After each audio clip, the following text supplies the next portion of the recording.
How's it going, everybody? It's Bro here, hope you're doing well, and in this video I'm going to teach you guys about how we can generate HTML files using Java, so let's get into it. If you find this video helpful, please remember to like, comment, and subscribe. Your support will help keep this channel running. Hey everybody, so we're going to create a program that's going to create an HTML file that can be used to display on a web page. So HTML stands for Hypertext Markup Language, and it's used for creating web pages. So we're going to do this in 5 different steps. The first step is that we're going to ask the user for a file name, and then we're going to check to see if that file actually exists. Then we're going to determine if the file is empty. Then we're going to rename this file as an HTML file. And the last step is probably the most difficult, is that we're going to read each line and insert the necessary tags that is needed for an HTML file. So if you're ready, let's begin. Let's create another file within our project folder. So an easy way to do this is that you'll go to the project folder, go to File, New, and then go to File. And I'll call this Hello World, and click Finish. So now you should have an empty file within the same project folder as the class that you plan on using for this lesson. And later on in this video, I'll show you guys how to read a file that's elsewhere on your computer. But we'll keep it simple for now and just place it within the same project folder. Now going back to your main class, make sure you have these 2 imports before you begin. Everything related to java.io and java.util. And there's going to be a few things that we'll need to declare before we get started on step 1. So the first thing is that we're going to need a scanner. So to do that, type in scanner. We'll need a name for the scanner. I usually call it scanner with a lowercase s, equals new scanner. And then within parentheses, system.in. Now we're going to declare a scanner but not instantiate it. So we'll call the second scanner file in. And the purpose of this is that it's going to serve as our input file connection. And then we're going to create a printwriter, and we'll call this file out. And this is going to serve as our HTML file connection. And then we're going to create a string. So this is going to store the file name. So file name in. It's what the user types in when we search for a file on their computer. So original files name. And we'll create another string, and this is going to be file name out. And this is going to be the new HTML files name. So we're going to rename file name in as an HTML file, so that's the purpose of each of these. And then we're going to need an integer, and we'll call this dot index. And what this is going to do is hold the position of any dots within the file name. So let me explain on this further for locating the position of any dots within the file name. So let's say that we search for a file called helloworld.txt. So when we get to step 4, we're going to be renaming this txt file as HTML. So we're going to create a substring starting at position 0 and ending wherever this dot is, and we're going to chop off the rest of this and add HTML here instead, and then save it. So that's kind of the purpose of this variable. We just want to find out where that dot is located in the file name. And then lastly, what we need is a string to hold the current line that we are on when we read the file line by line. And we can set this to null for now. So this is a line from the input file. And that is everything that we need to declare. So let's work on step 1. Ask the user for a file name. All right, everybody, we're on step 1. So we're going to ask the user for a file name or the file path. And this is probably the easiest step. So we're going to create a prompt that says enter file name or file path. That works. All right, and then for the second line, what we're going to type in is file name in, and we're going to actually add a value to this because it's only declared right now. So file name in equals scanner dot next line. And that's it. That is step 1. So let's move on to step 2. Check if this file exists. So what we're going to do for step 2 is create a try and catch block. So try and then catch, parentheses, curly braces. And what we'll put within the parentheses is that we will catch file not found exception E. And within here, we'll just create a print line statement that says file not found. All right, so this is going to be underlined red for now, but as we fill things in, this should go away.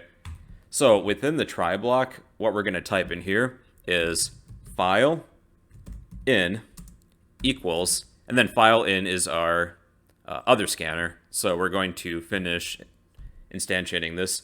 So file in new scanner. Then within the parentheses of scanner, what we're going to type within here is new file reader parentheses. And within this inner set of parentheses, what we're going to type in here is the name of our file, file name in. And you can see that this red line went away now, so we should be good. All right, so that is step 2. Check to see if this file exists. Let's move on to step 3. All right, so I actually just switched steps 3 and 4. What we're actually going to do next is rename this file as an HTML file because this is part of step 3. So we're going to rename this file as an HTML file, and we're going to do that within this try block. All right, so after this line, file in equals new scanner, blah, blah, blah, what we're going to type in here is that we're going to get the index of where the dot is within the file name, if there is one. So dot index equals file name in, and we're going to use the last index of, and then we are going to search for any dots. And then this will return the last index of any dots and store it within this variable. So if there are no dots within the file name, so some files might not have one, we need to account for that. So what we can do is check to see if dot index is equal to -1. That means there were no dots found within the file name. So what we're going to do is take our file name out. So this is going to store the new name of the HTML file. So file name out equals file name in.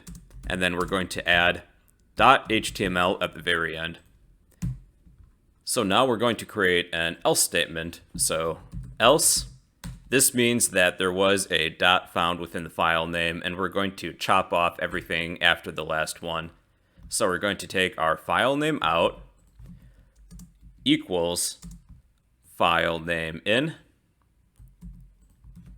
and we're going to use the dot substring method, and there's 2 indexes within here. We're going to create a substring of the first character and wherever the last dot was found, so the dot index, and then add HTML at the very end. So basically what we're doing with this if-else statement is that, let's say there is no file extension at the end, like we just locate the file hello world. Well, what we'll do here is just add HTML at the very end, and then we're going to save this. Otherwise, if there is a file extension such as hello world.txt, we're going to create a substring of the first character and wherever the last dot is.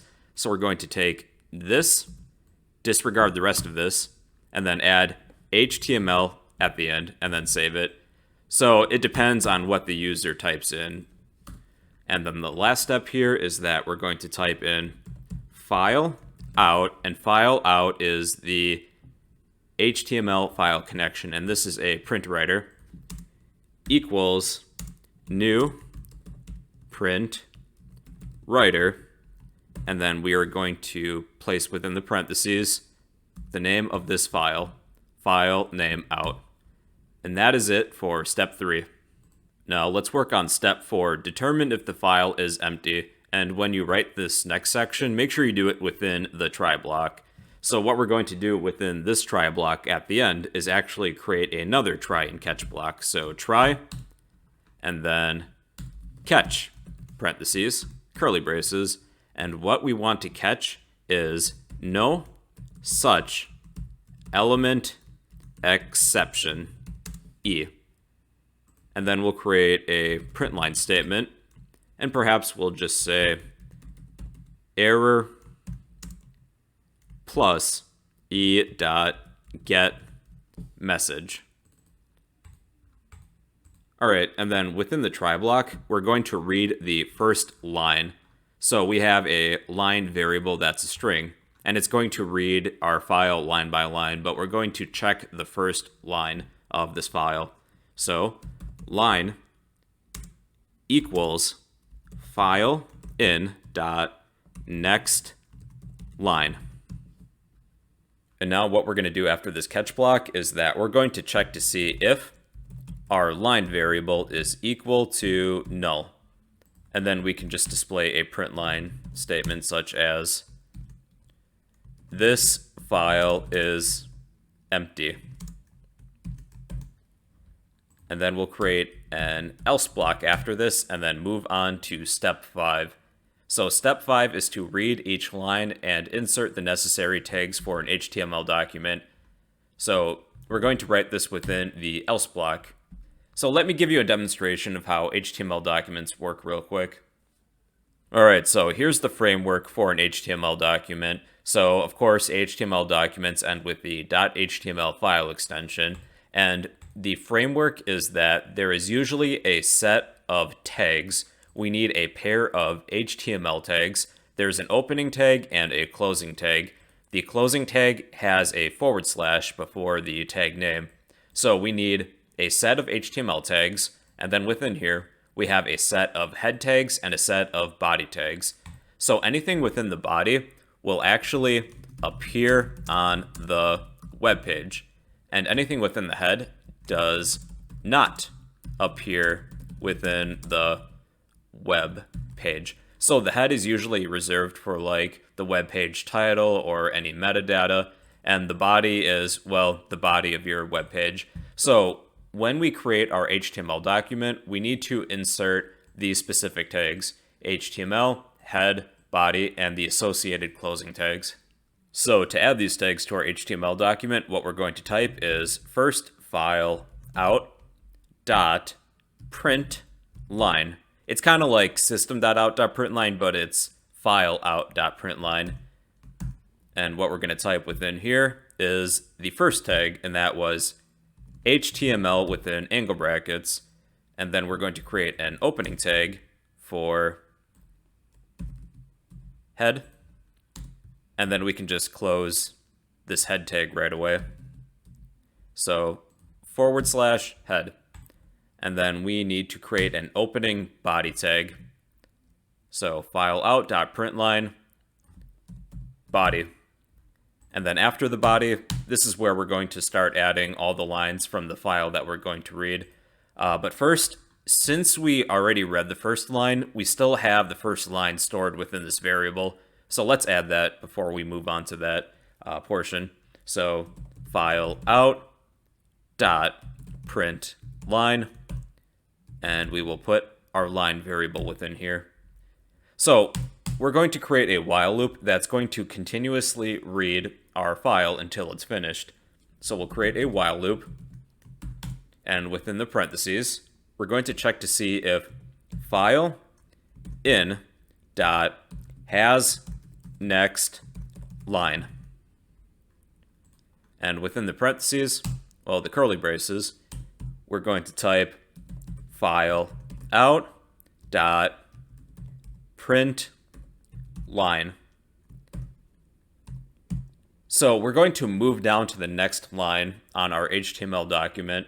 So in order to do that, we're going to add a break tag, and it's just BR within angle brackets, and that allows us to move down on the web page. And then we're going to reassign our line variable with file in dot next line. Now, for some reason, if this line is empty, what we'll want to do is actually print a BR tag.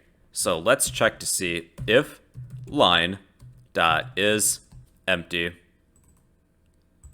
And then what we'll do within the curly braces is that we will just file out dot println a break tag. Else, what we'll do is file out dot println our line. And now we need to close everything. We're on the home stretch now. So you'll want to be sure you're writing this outside of your while loop. So that is between these two curly braces, so make sure you put it in the right place. So we're going to file out dot print line the closing body tag. So that's / body.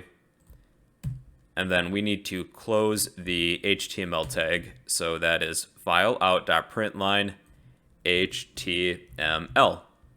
And you know what? For fun, let's let the user know that this file is finished processing. HTML file is processed. I don't know how to spell processed.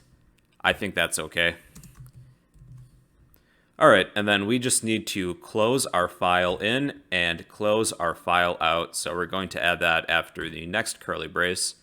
So it's a good idea to close all the scanners afterwards. So file in dot close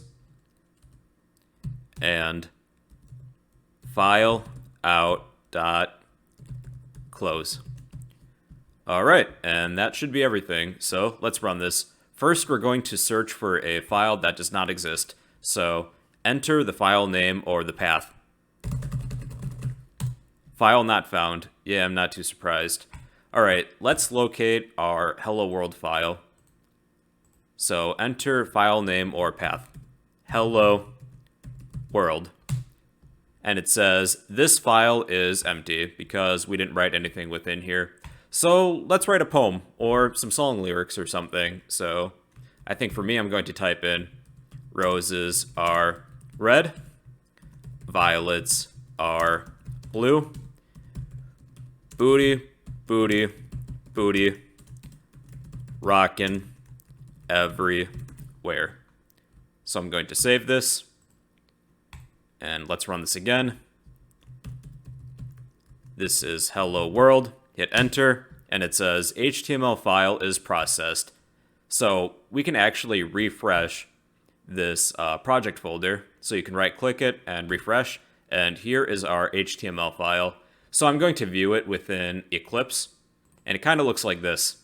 It has all the lines, and this is kind of like our own mini web browser. Otherwise, if you want to view this with a legit web browser like Google Chrome, what you can do is go to your Eclipse workspace within your C drive, and then we can right-click this, open with Google Chrome, and here is our web page, but I probably need to zoom in a little bit. And you can see that it printed all the lines of our file line by line, and it's now saved as an HTML document. Now let's take a look at the same file with a text editor like Sublime Text or Notepad++. Any one of those would work. So I'm going to open this with Sublime Text, and you can see that we have all of the tags that we inserted with our Java program. We have the opening and closing HTML tags, the head tags, the body tags, and then it has all of the lines of our text plus some break line tags to move down to the next line.